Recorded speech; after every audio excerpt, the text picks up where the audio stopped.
Well, I was just an economics teacher. I came back from the United States where I was teaching and started teaching in the local university in Bangladesh. And the country was going through a famine. People were dying of hunger. So I felt terrible that I teach such elegant theories of economics in the classroom and people are dying outside. And I thought these things that I teach has no meaning. So I thought maybe I should go out, be with the people and see if I can be of some use to them rather than talk about some empty things in the classroom. So this is what I was doing. I was just out of my frustrations, out of my sense of uselessness. I wanted to go out and be useful to someone, at least for one person. So when I was doing that, I was feeling a little happy every day. I go out, talk to people. And then I see the loan sharking in the village. People taking tiny little money from a loan shark. And the loan shark taking full control of the life of that person. Exploitation at an extreme. So I got very worried how such things can happen like that. So I made a list of people who are borrowing from the loan sharks to see how much money is involved. And there are 42 people on my list, and the total money they borrowed was $27. And I said, my God, for such a small amount of money, people have to suffer so much. So what I did, I said, I can solve the problem. Why don't I give this $27? Then they don't have to go to the loan sharks. And I gave this $27 and tell them to return the money to the loan sharks and they will be free. So this is what I did. I was not thinking in terms of business, entrepreneur. I was just trying to solve a problem. Problem I thought I can solve. This is so small, it was possible. So I did that. And that led to the next one and the next one. Then people were so happy, I wanted to continue.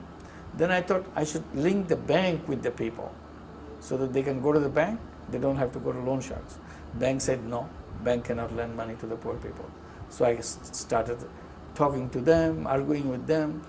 And finally, since I see I cannot open their door, I said, why don't you take me as a guarantor?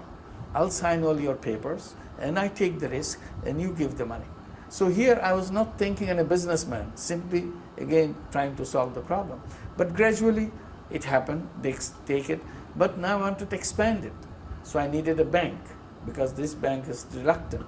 So that was a big trouble. This is a business deal now to create a bank. So it took 2 years to convince the government that I can handle this. So we got the license for the bank and started that. If you tell me what are the difficulties about mindset. People don't want to change the way they think because they think everything else is not workable. And I was thinking completely differently. So I had a clash every time. When I tell the bank to do this, oh, it's impossible. Bank cannot do that. I said, of course bank can do that. So there's a clash. Then I go to the poor people, would you take money to start something on your own? So no, we don't need the money. Because she said, I never handled money in my life. Why should I take money? So it's not only the bank, even the poor women said, no, I don't want it. See? So you have to build confidence in the person. So you go step by step, overcome each one of them. And we faced a lot of other problems, religious problems. Our religious leaders thought this is against Islam, giving money to women. So I had to argue with them. I said, look, the Prophet Muhammad, the Prophet of Islam, he married a businesswoman. So why are you against women being in business? If you want to be a good Muslim, you should marry a businesswoman. You should follow the footsteps of the Prophet. So again, you try to convince people and overcome the problem that you face.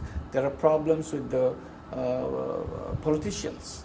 Politicians thought this is another kind of thing which will destroy their ideas because the extreme right thought this is a communist movement. We are organizing the poor people. Extreme left thought this is a capitalist thing, trying to destroy the future of socialism. So everybody is kind of making their own interpretation because it never existed before.